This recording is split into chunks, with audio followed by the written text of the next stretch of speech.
Olá, boa tarde. Estamos aqui mais uma vez para a nossa live aqui no Recife Underline 500 anos, nossa página no Instagram, que atualiza vocês, que chama vocês para participar desse projeto tão estratégico para a cidade. A gente vem conversando ao longo das últimas semanas sobre os caminhos estratégicos do Recife 500 anos. Em 2037, a cidade do Recife completa 500 anos e foi feito um projeto, uma pesquisa com 5.000 participações, né, da sociedade civil, academia, especialistas, população em geral, para definir que tipo de cidade a gente precisa em 2037, quando o Recife fizer 500 anos. E o documento que saiu desse trabalho chama-se Recife 500 anos e está disponível no www.rec500.org.br. Dê uma olhadinha lá.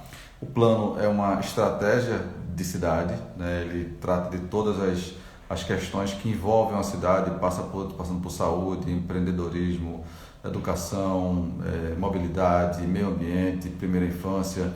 Então, de fato, uma estratégia de cidade, uma forma, uma bússola de como a gente quer, em que direção a cidade do Recife precisa andar para esse futuro que a gente precisa. No dia 12, anteontem, Dia das Crianças, a gente teve a alegria de entregar uma praça lá na Iputinga, num bairro aqui, para quem não é de Recife, se estiver por acaso assistindo, um bairro aqui na zona oeste da cidade do Recife. E a gente ficou bem feliz com essa entrega. Essa entrega ela é a primeira entrega física, né, da Ares, né, dentro do projeto Recife 500 anos. Outras entregas estão sendo feitas pela iniciativa privada, pelo próprio poder público. O plano envolve uma série de iniciativas que não são, obviamente, só lideradas por nós, é um plano de sociedade, então ele é muito mais amplo. Mas a Ares também tem alguns projetos que a gente costuma chamar de antecipação de futuro, né, de prototipagem, né, que são formas da gente mostrar ao poder público e à sociedade que certas coisas podem ser feitas de formas diferentes, inovadoras, funcionam, são viáveis do ponto de vista econômico, e a gente entrega isso ao município, ao poder público, para que isso seja replicado como política pública. Esse é um pouco do nosso papel também, além de ser guardião desse plano, né, a gente monitorar a execução desse plano do Recife 500 anos. Então, essa praça que a gente entregou, a Praça Arari Ferreira, lá na Iputinga, se soma outras duas que estão em construção, também na Iputinga, a Zé Gotinha, e lá no Alto Santa Terezinha, do lado do Compaz, a Praça da Árvore. E além da praça, o entorno desses espaços também são trabalhados sob a perspectiva do Urban 95. O Urban 95 na verdade, uma diretriz, né, um documento que dá as diretrizes para a construção de espaços públicos voltados para a primeira infância, e o Urban 95 vem da altura média de uma criança saudável de 3 anos, que é de 95 centímetros. Então, é você ver o mundo, é você projetar a cidade, é você imaginar a cidade a partir da perspectiva de alguém com 95 centímetros de altura. Então, a gente usou esses conceitos aqui, tem usado esses conceitos na execução das praças, e tem sido uma experiência muito, muito rica, muito, muito feliz. A gente sabe, estudos mostram que esse investimento, né, nesse intervalo de tempo de 0 a 6 anos, é onde se forma as bases da personalidade, enfim, da pessoa que a gente é quando a gente cresce, né? A gente está falando aí de características como raciocínio lógico, memória, motivação, perseverança. São coisas que se atingem, inclusive, brincando, se atinge sendo pequenos cidadãos desde criança, participando da vida da cidade. Então, a gente entende a importância desse tema, tanto que um dos 17 caminhos estratégicos do Recife 500 anos é justamente o suporte transdisciplinar à primeira infância. E a gente tem uma parceria importante, né, com esse tema especificamente, uma parceria com a Fundação Bernard Van Leer, é uma fundação holandesa que financia projetos de apoio à primeira infância ao redor do planeta, aqui no Brasil, em algumas cidades além de Recife, mas aqui em Recife especificamente a gente tem 3 projetos que estão sendo financiados e executados pela Ares em parceria e com o apoio da Prefeitura do Recife. 2 projetos estão em execução e serão concluídos até provavelmente no final desse ano. E envolve, além da entrega dessas 3 praças que eu citei, também algumas intervenções no seu entorno mais imediato, conscientização dos cuidadores da importância da interação e da interatividade entre eles e as crianças, entre as crianças e o espaço público. Então, é um trabalho que vai além da entrega física das praças e tem sido muito gratificante. Envolve a utilização do que a gente chama de agentes de paz, né, que são pessoas da comunidade que fazem o trabalho, a interface entre o poder público e as famílias. Então, assim, é uma iniciativa belíssima, importante, né, que tem esse apoio da Fundação. E atualmente a gente também está tocando outro projeto, que esse se encerra no próximo ano, 2021, que é um apoio que visa identificar algumas questões, algumas falhas de engajamento no programa Mãe Coruja e no programa Mais Vida nos Morros, através de pesquisa. Nós vamos, através da pesquisa, identificar o que é que a gente precisa fazer para incrementar ainda mais esses 2 programas e, ao final, vamos executar o que a pesquisa identificar em algumas áreas específicas da cidade. Ao final, entregaremos ao poder público uma espécie de manual de como esses 2 programas devem ser executados dentro dessa perspectiva aí, da participação das pessoas nessas pesquisas. E hoje eu tenho o prazer de ter aqui com a gente para conversar um pouquinho sobre esse tema, sobre a primeira infância, sobre a relação da cidade do Recife com a Fundação, o trabalho, né, que a Fundação faz ao redor do mundo. Quem está aqui conosco hoje é Cláudia Vidigal. Cláudia é a representante da Fundação no Brasil, vai conversar um pouquinho com a gente. Vou colocá-la aqui na nossa conversa. A gente aguarda a entrada de Cláudia.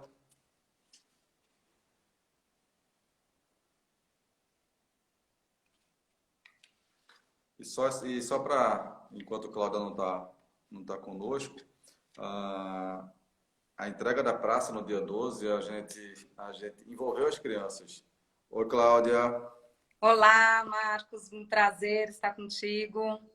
Prazer é nosso recebê-la. Eu estava aqui comentando que as crianças receberam lá na praça e vão receber nas outras também, não só as crianças, como os cuidadores, as pessoas que estão envolvidas no projeto, na vida no projeto não, no dia a dia, né, dessas comunidades, um título de embaixador e embaixadora da praça, né? Porque assim como eles participaram do desenho, do projeto, de como que é que eles precisavam, o que é que eles queriam, eles agora vão ser responsáveis por cuidar, né, da praça também e serem os seus zeladores, vão zelar pela sua preservação, pelo seu melhor uso. Então, assim, é um envolvimento total da comunidade. A gente está muito feliz com Eu vi essa. alguns depoimentos, Marcos. Eu tive a oportunidade de acompanhar pelo Instagram algumas fotos, vídeos, mas depoimentos muito emocionados, né? De quem viu Sim. finalmente a praça sendo inaugurada, as crianças tendo a oportunidade de brincar, de estar ali com os outros, com as suas famílias. Vi algumas pessoas bastante emocionadas também. Parabéns, viu? Parabéns por essa conquista. Foi uma coisa que emocionou a todos, né? De fato, uma entrega assim, muito, muito significativa para a gente, né? A Ares é uma instituição tão nova, né? Diferente da Fundação, que já tem algumas boas décadas aí de vida, né? Mas a gente é muito novo ainda, mas a gente já está conseguindo estabelecer parcerias importantes aí com vocês e acho que a gente tem um futuro assim, muito importante pela frente, especificamente nesse tema. E aí eu queria, Cláudia, que a gente começasse o nosso bate-papo. Você pode falar sobre o que você quiser. Eu tenho algumas perguntas para lhe fazer aqui, mas você fica à vontade, tá?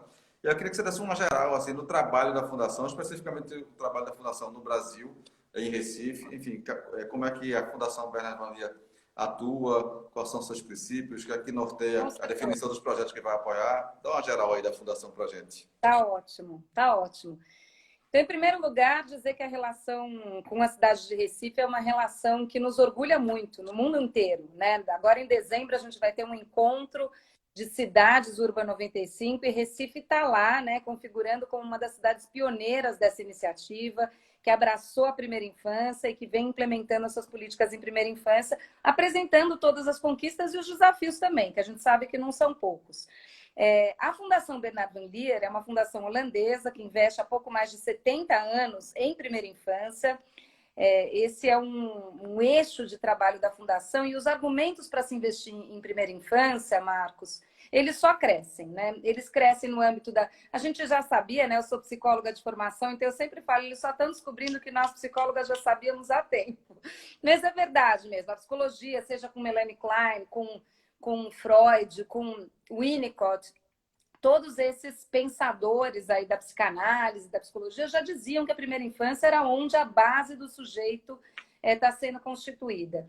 Mas, e depois a gente teve também a contribuição da pedagogia, mas a verdade é que quando a neurociência entrou em campo e conseguiu fotografar o cérebro de um bebê e compreender com clareza de que 80% da arquitetura cerebral se forma naquele começo da vida, aí houve um momento de parada de toda a comunidade científica e falar, opa, pera um pouquinho. Então, esse começo da vida, esses primeiros 1000 dias de vida, fazem a diferença para o resto da vida toda? Sim.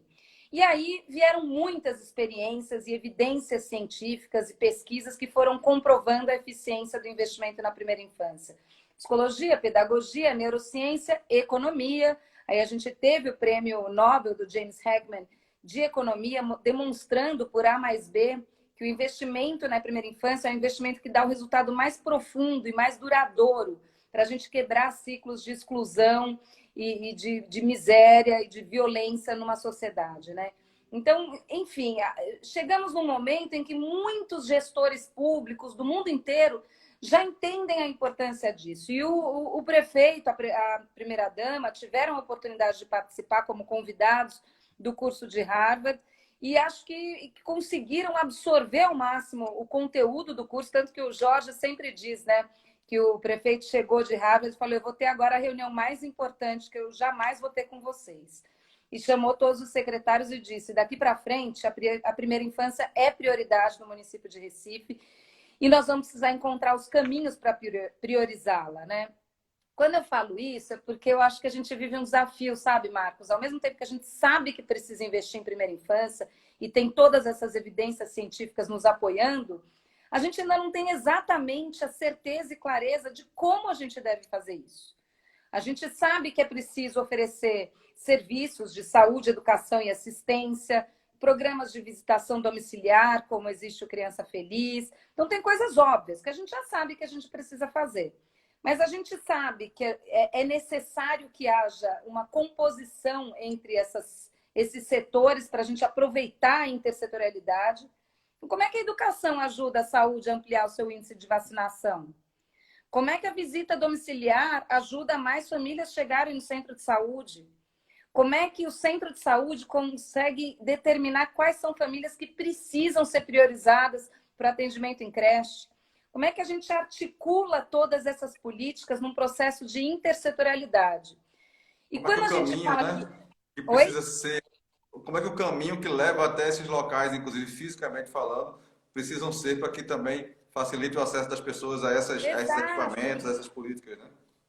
Exatamente. Aí a gente vai descobrindo que mais do que as políticas de assistência, educação e saúde, é preciso integrar outras políticas, como de mobilidade, de infraestrutura, de áreas verdes, para que elas vistam as lentes da primeira infância e não criem projetos específicos para a primeira infância o tempo inteiro. Não é isso. É que a cidade possa se planejar lembrando que os bebês existem, que eles são pequenos cidadãos, que eles têm os seus direitos e que o que acontecer nesse começo da vida deles vai deixar marcas para o resto da vida.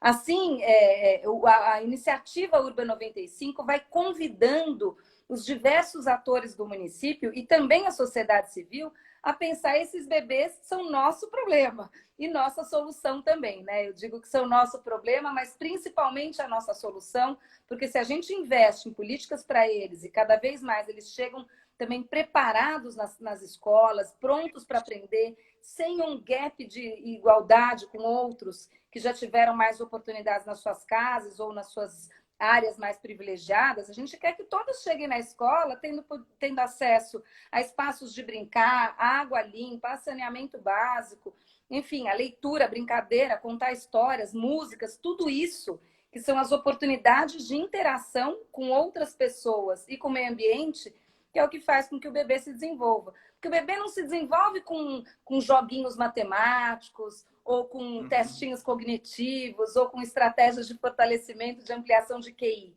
O bebê se desenvolve com olhar, com atenção, com vínculo, com oportunidade de interação. E eu acho que é isso que o Recife está aí buscando as oportunidades em espaços públicos, mas também nos compais, né, Marcos?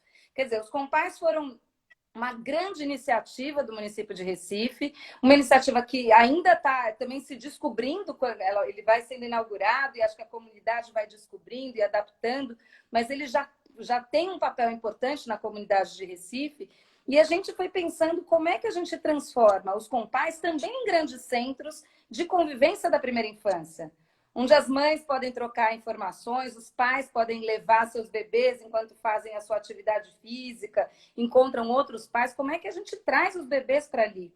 Porque muitas vezes os compais acabam ainda há um desafio, sendo pensados mais para os mais jovens, para os mais velhos um pouco, a capoeira, o futebol. Como é que a gente vai trazendo essa agenda de primeira infância? E Recife abraçou essa ideia. A Ares abraçou essa ideia de implementar a agenda da primeira infância e de também investir no entorno do Compás para que as famílias se sintam convidadas a participar cada vez mais desse espaço também. Mas eu acho que é muito também o entendimento do que o papel e a importância do investimento na primeira infância, que veio com o tempo, na verdade. De fato, o Compás, eu imagino que ele foi, imaginando. Na verdade, ele foi criado para ser um atendimento aos jovens, para tirar os jovens, já falando aí de adolescentes e tal, da violência, da droga, para poder oferecer esporte, lazer, enfim, uma vida em comunidade, num espaço muito bem montado, que é uma coisa muito interessante. E, de fato, eu acho que talvez essa visão de incorporar a primeira infância no Compás é uma coisa que veio depois do Compás já pensado, acho que foi incorporado, e assim, eu acho que está sendo bem trabalhado. A gente já tem 3, né, Compás, acho que não tem um quarto aí sendo construído. Então, eu acho que termina que essa política pública da primeira infância, desse suporte transdisciplinar da primeira infância, que é um caminho estratégico do Recife 500 anos, acho que o que ele busca primordialmente na partida, né, no início da vida das pessoas, dar um equilíbrio de oportunidades do ponto de vista de afeto, de participação, de brincadeira na relação do cuidador, pai, mãe, enfim, avó, tio, com a criança. Exatamente. Isso diminui esse gap no futuro, né? Você sabe, Marcos, que tem um programa no Canadá interessantíssimo, um programa de enfrentamento à violência, né, em comunidades mais violentas, em que os jovens recebem nas escolas um bebezinho. Eles recebem na sua classe um bebezinho que vem passar 1 hora, né, num determinado momento ali do dia. E o que eles foram descobrindo é que a presença de um bebê no espaço, ela promove respeito, ela promove o desejo de cuidado, ela promove a empatia.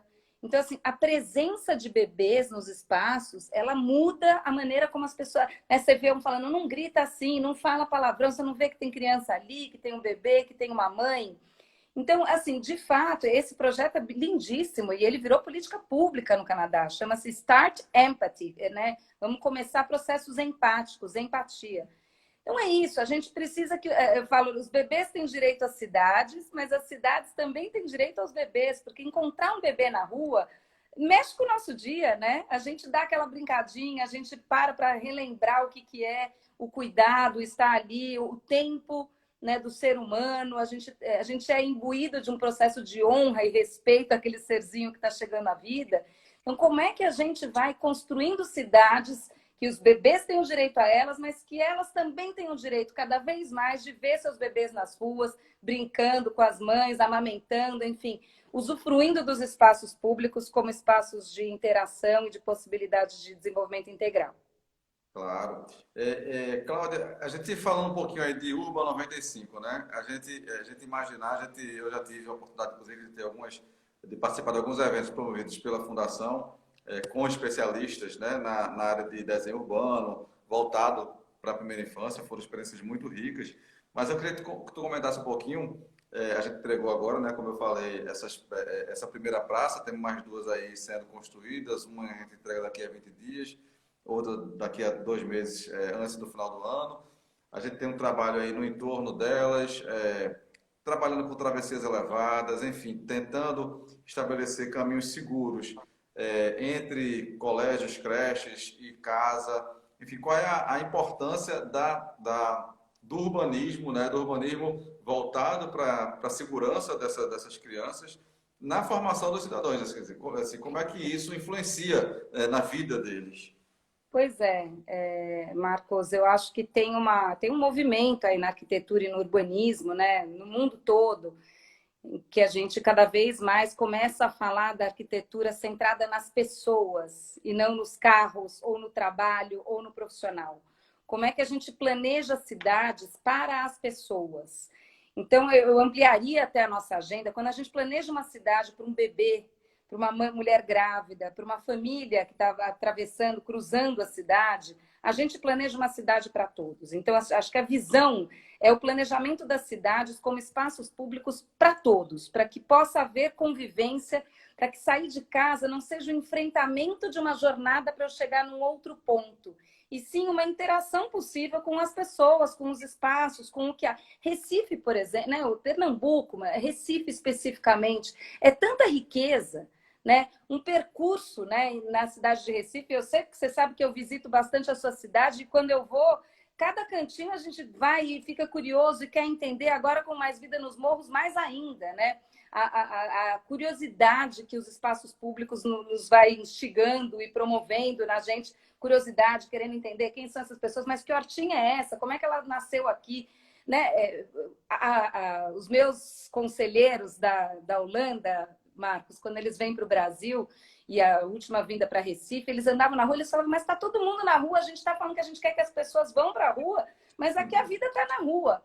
Recife é uma cidade assim, ela está viva, ela acontece na rua, né? Então, assim, a gente já tem o que muitas cidades ficam tentando fazer, né? As cidades serem cheias de vida. Agora a gente precisa promover o conforto, segurança e o que eu chamo de ludicidade, que é a oportunidade das pessoas se divertirem nos espaços públicos, né? Com informações sobre a cidade, informação sobre a história do lugar, com um jogo de amarelinha no chão, com alguma coisa sobre a fauna ou a flora do local, enfim.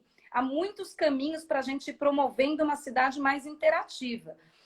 Agora, quando a gente fala de mobilidade, muitas vezes, né, nas últimas décadas, as cidades foram planejadas para os carros, né? A gente vai para Brasília, que é uma cidade que eu adoro, de paixão. Eu gosto muito de Brasília, gosto do céu de Brasília, das flores de Brasília, mas ela foi feita para carros, ela é o emblema das cidades construídas para carros, né? E aí as pessoas não conseguem se encontrar e interagir. E aí elas voam com seus carros, mas elas não se encontram, elas não aprendem umas com as outras, não há diversidade. E se a gente acalma um pouco, né, o ritmo dos carros, a gente dá mais espaço para os pedestres, a gente dá mais condições, inclusive, para as pessoas caminharem. Porque muitas vezes você vai para o exterior, uma pessoa viaja e fala, nossa, eu andei 1 quilômetro, 1,5, 2, 3 quilômetros. Eu jamais pensei em pegar um ônibus ou um táxi ou alguma coisa, eu queria caminhar. Como é que a gente faz as cidades que a gente queira caminhar, porque tem sombra, porque tem interatividade, porque tem um banco para descansar, porque há conforto, segurança e há também interatividade. Então, eu acho que esses são 3 eixos, né, que a gente traz o tempo todo: conforto, segurança e interatividade. Lembrando, né, mas como é que traz segurança? Se Recife é uma cidade perigosa, a principal maneira de enfrentar a violência é a convivência. É a gente poder ocupar os espaços, é a gente poder estar junto nos espaços, conhecer o outro, interagir e ir transformando esses espaços em espaços da população que quer usufruir, como é o caso do Compaz, né? Um caso de sucesso em que as pessoas vão e começam a frequentar aquele lugar por uma lógica positiva de esporte, convivência e integração com membros ali da vizinhança, do bairro e da região como um todo. Você falou de coisas assim muito importantes e que são muito, eu diria até que são óbvias. A gente sempre vai ter uma voz dissonante, e elas são até, infelizmente, são muitas, né? Mas essa questão do protagonismo do carro, essa inversão da pirâmide, ela precisa ser feita com urgência, né? Essa questão da convivência entre classes diferentes no mesmo espaço, no mesmo bairro, isso é uma coisa saudável para a cidade, é uma coisa saudável para a segurança. É difícil sem muros, né? Sem muros fechados, onde você tem verdadeiros bunkers, onde as pessoas têm a falsa sensação de estarem seguros atrás de um muro de 2 metros de altura, Mas na hora que você se esconde atrás de um muro de 2 metros, você deixa a rua vazia. Então, assim, você caminhar na rua passa a ser perigoso. Então, você tem uma série de coisas que são importantes para poder, de fato, a cidade ter uma vida saudável e amigável, especialmente para as crianças, né? Tem um conselheiro nosso na Ares, ele usa muito a expressão, o nome dele é Francisco Coelho, usa a expressão que a calçada é o primeiro degrau da cidadania. Eu não sei se essa expressão é dele, mas ele gosta muito de usar. Mas, de fato, assim, se você quer uma cidade, ou pessoas que moram na cidade sendo cidadãos, eles precisam ter um lugar por onde eles caminhem. A cidade precisa ser caminhável. E isso vale para adulto, mas e para criança, porque essa criança obviamente vai crescer e ela precisa se acostumar a caminhar pela cidade dela. Então isso de fato é algo muito importante. E você falou de espaços públicos que precisam ser pensados dessa forma. A gente tem outro caminho estratégico do Recife 500 anos, é a cidade parque, que está ancorado sobretudo num grande projeto que chama Parque Capibaribe, que é um outro projeto que está dentro a gente está executando uma parte desse projeto dentro de um outro projeto chamado City Nova, que é financiado pelo PNUD, pela ONU, pelas Nações Unidas, e pelo GEF, né, o Global Environment Facilities.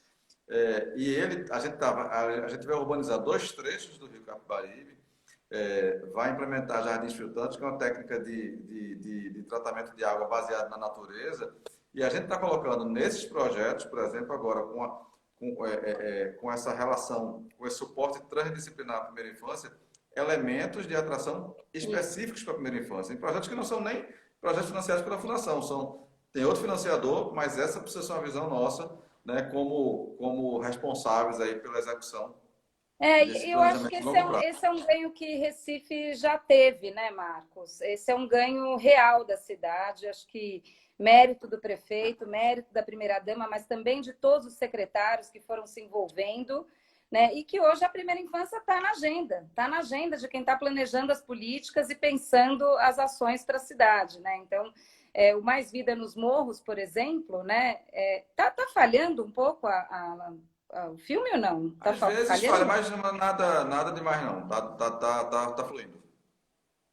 O Mais Vida nos Morros, né? Uma iniciativa fantástica de transformar as comunidades, não só as mais, né, as comunidades mais vulneráveis, as favelas, não só, mas transformar as comunidades, em termos gerais, em comunidades mais alegres, mais capazes de acolher as famílias, para que elas possam ficar ali convivendo, né? A gente vê momentos em que as famílias não só mais passam pelo espaço, mas elas ficam no espaço. Eu tenho uma foto muito linda de Recife, que são 6 mulheres ali numa viela que ficou toda colorida e com corrimão e urbanizada, enfim. E são 6 mulheres com seus bebês amamentando e que eu cruzei. Eu estava lá passeando, visitei e cruzei elas ali. E elas falaram, bom, agora a gente tem um banquinho, tem um lugarzinho para encontrar, não tem nada muito sofisticado, né? Mas realmente, e é isso mesmo, porque eu não penso que a gente tem nem que se contentar com pouco e nem que achar que os avanços que a gente tem são poucos demais. A gente tem que o tempo inteiro ir buscando o próximo passo. Eu estive naquela vila sem a urbanização, sem o processo do Mais Vida nos Morros, da alegria que o Mais Vida nos Morros traz, e depois com ele. E eu acho que tem uma coisa muito interessante, por exemplo, no Mais Vida nos Morros, as crianças estão lá, né? Se você vai no Mais Vida nos Morros, às vezes que eu fui nas comunidades, quem me recebeu foram as crianças. Não os bebezinhos, né? Mas quem me recebeu foram as crianças de 7, 9 anos, 10 anos. Oi, quem é você? Vem aqui. E começam a circular pelo território, me apresentar os jogos que estão pintados, e a horta coletiva, e o lugar onde o bolo orgânico está sendo vendido, porque agora a gente produz aqui, todo dia à tarde vende aqui. Então, a vida vai aparecendo ali na comunidade, e aí as interações acontecendo, a convivência acontecendo. Isso é uma cidade educativa, uma cidade que promove interações, encontros potentes e transformadores entre gerações, entre raças, entre grupos sociais, né? É o adolescente de 16 anos vendo o bebê e falando, fala mais baixo, não está vendo que o bebê está dormindo? É diferente de uma praça que tem só adolescente, né? É importante essa interação entre os grupos diversos. E os bebês têm um papel importantíssimo, né, nesses grupos, para o cuidado, para o respeito, para a gente lembrar da vida nova chegando no mundo, né? Então, eu acho que o Mais Vida nos Morros tem esse desafio ainda, né? Um dos nossos grants, um dos nossos apoios para o município de Recife, nesse momento, é o Mais Vida nos Morros para ele conseguir trazer mais bebês e crianças pequenas para a rua, porque a molecadinha já ocupou geral, mas a gente quer também as crianças bem pequenininhas. E só para não dizer, não esquecer, né, Marcos, que a gente está falando bastante das políticas de urbanismo e tudo mais, mas lembrando, o principal programa que a gente está apoiando também nesse momento, nesse novo grant, é o Mãe Coruja. O Mãe Coruja é um exemplo para o Brasil de programa de linha de cuidado, né, para mulher grávida, que vai desde a gravidez até os 3 anos de idade, o acompanhamento dessa mulher e desse bebê, o acompanhamento com orientação, com encaminhamentos necessários, com grupos de apoio e com muitos desafios, né? O secretário Jailson já trouxe para nós, né, que cerca de uma parte grande da população que participa do Mãe Coruja até o bebê nascer, depois que o bebê nasce, se distancia. E essa é a preocupação dele. Esse é o compromisso dele agora, que vem trabalhando conosco no processo de pesquisa junto com a Ares. E assim, por que essas mães deixam de vir e o que a gente pode oferecer para enfrentar essa barreira para que essas mães mais vulneráveis voltem a frequentar o serviço de saúde. Lembrando que Recife já ampliou, e eu não sou política, hein, gente? Só estou falando da realidade, né? Recife já ampliou de um centro, foi ampliando, e agora a gente estava num processo de descentralização para outros 6 centros do Mãe Coruja, né? Então tem que se orgulhar, acho que tem que se orgulhar dessa política.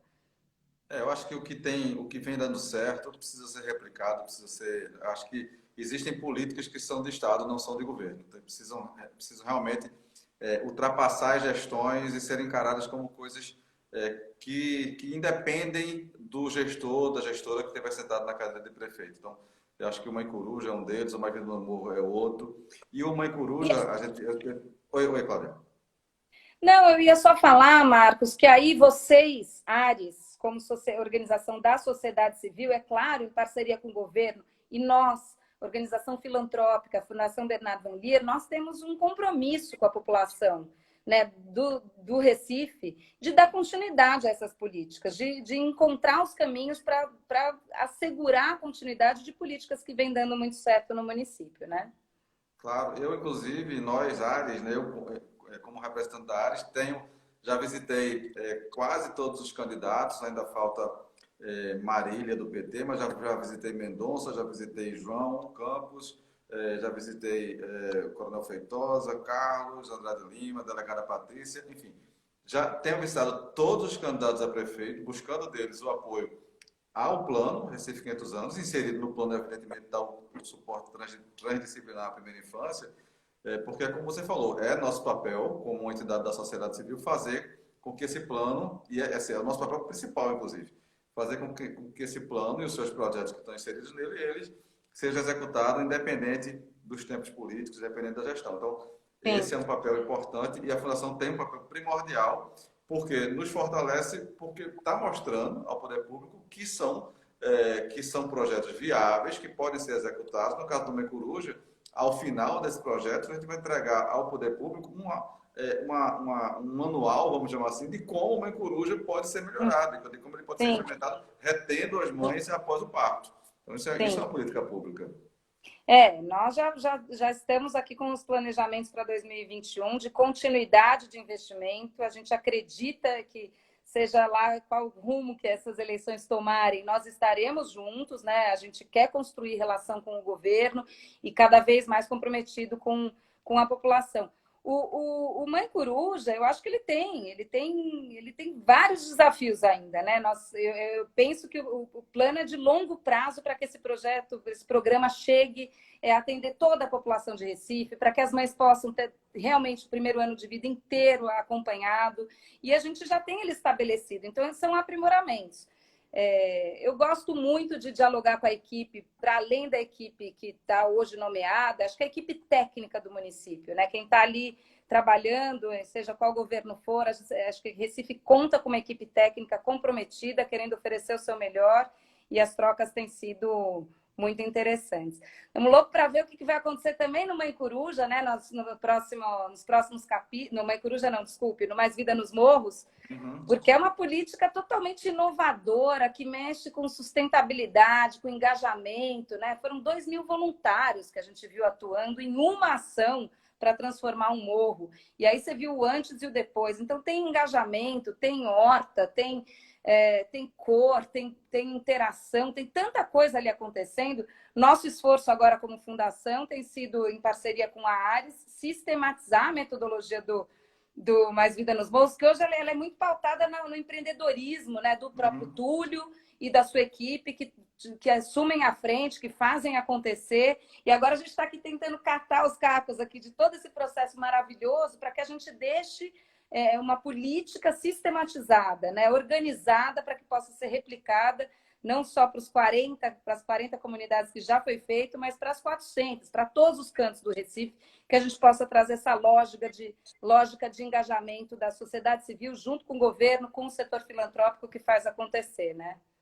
Legal. A gente está falando aí falou aí da nossa parceria, nós três, né? Nós, Fundação e Prefeitura, né? Sempre vai ser um parceiro importante.